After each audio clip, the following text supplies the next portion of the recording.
Hello friends, welcome to my channel white eagle 140। তা বন্ধুরা, আপনারা সকলেই জানেন যে সিভিকদের জুনিয়র কনস্টেবল পদে নিয়োগ করা হবে। তার প্রত্যেকটা ডিস্ট্রিক্টে একটা নোটিফিকেশন পাঠানো হয়েছে। তাদের শারীরিক মাপজোক এবং মাঠ সাথে শারীরিক সক্ষমতার পরীক্ষা দিয়ে ইন্টারভিউ দিয়ে সরাসরি জুনিয়র কনস্টেবল পদে নিয়োগ করা হবে, কোনোরূপ পরীক্ষা ছাড়াই, কোনোরূপ লিখিত পরীক্ষা ছাড়াই নিয়োগ করা হবে। এখন প্রশ্ন হচ্ছে যে কনস্টেবলদের থাকে তাদের বেতন কত কম, তাদের স্যালারি কীরকম দেওয়া হয়। আমি এ নিয়ে বিস্তারিত আলোচনা করব। তার আগে বলবো, সিভিকদের জুনিয়র কনস্টেবল পদে নিয়োগ করা কতটা যুক্তি সংযত ব্যাপার, সেটাই এখন প্রশ্ন চিহ্ন। ঠিক আছে, কিন্তু স্যালারির বিষয়টি একটা খুবই গুরুত্বপূর্ণ বিষয় বন্ধুরা। যারা কনস্টেবল পদে যারা পরিশ্রম করে চাকরি পেয়ে যারা আজ কনস্টেবল পদে রয়েছে পড়াশোনা করে, তাদের স্যালারির সঙ্গে জুনিয়র কনস্টেবলদের স্যালারির কিন্তু তফাৎ নেই বললেই চলে। আমি যেটা জানি, জুনিয়র কনস্টেবলদের স্যালারি 21,000 বেসিক পে, 21,000 টাকা বেসিক পে দেওয়া হয়। যেখানে কিন্তু কনস্টেবলদের ক্ষেত্রে বেসিক পে কিন্তু 22,700, মাত্র কিন্তু 1,700 টাকা তাদের ডিফারেন্স রয়েছে। তাছাড়া কনস্টেবলরা যারা যেটা যেটা সুবিধা পায়, জুনিয়র কনস্টেবলরাও কিন্তু সেই সব সুবিধা পেয়ে থাকে। ঠিক আছে, যেমন এখন থেকে, যেমন হচ্ছে মে মাস থেকে ডিএ দেওয়া হবে 14% করে, তখন তাদেরও কিন্তু ডিএ দেওয়া হবে 2,940 টাকা। এছাড়া রেশন অ্যালাউন্সও তারা পেয়ে থাকেন 1,500 টাকা, মেডিকেল অ্যালাউন্সও তারা পাবেন 500 টাকা।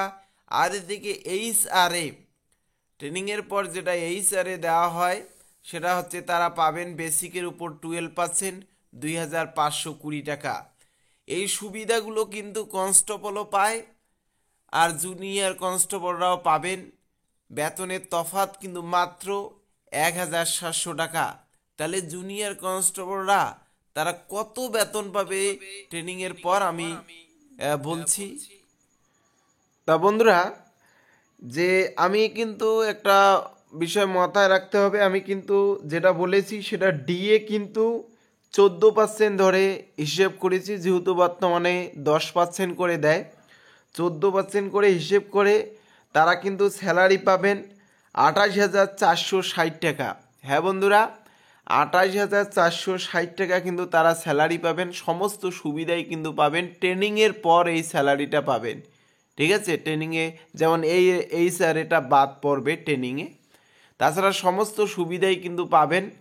28,460 টাকা, 60 টাকা যেটা, সেটা কিন্তু 14% ডিএ হিসেব করে, মানে 14% ডিএ হিসেব করে 28,460 টাকা। আর এইদিকে যারা কনস্টেবল রয়েছে তাদের কিন্তু স্যালারি পাবেন 30,160 টাকা। 30,160 টাকা মাত্র ডিফারেন্স কিন্তু তাহলে 1,700 টাকা পড়লো কনস্টেবল এবং জুনিয়র কনস্টেবলদের। যেখানে সিভিকরা সরাসরি জুনিয়র কনস্টেবল পদে যোগদান করে তারা কিন্তু সেই সুবিধাটা পাচ্ছে। এদিকে যারা কনস্টেবল তারা কিন্তু লিখিত পরীক্ষা থেকে শুরু করে দৌড়ঝাঁপ নানান কিন্তু বিষয় রয়েছে, প্রিলিমিনারি থেকে শুরু করে নানান কষ্ট করার পর কিন্তু সেই চাকরিটা পেল। হ্যাঁ, আর কিন্তু জুনিয়র কনস্টেবলরা কিন্তু তারা অতি অল্পে চাকরি পেয়ে মাত্র 1,700 টাকার চাকরির বেতনের ডিফারেন্স, যেটা আমার কাছে তথ্য রয়েছে। যাই হোক, এটাই হচ্ছে আপডেট, তোমাদের সাথে শেয়ার করলাম। অনেকে জানতে চাচ্ছিলেন বিষয়টা কতদূর কি। আমি যেটা জানি যে তাদের বেসিক পে 21,000 টাকা, ঠিক আছে, জুনিয়র কনস্টেবলের। আর সেখানে কিন্তু 22,700 টাকা কনস্টেবলদের ক্ষেত্রে।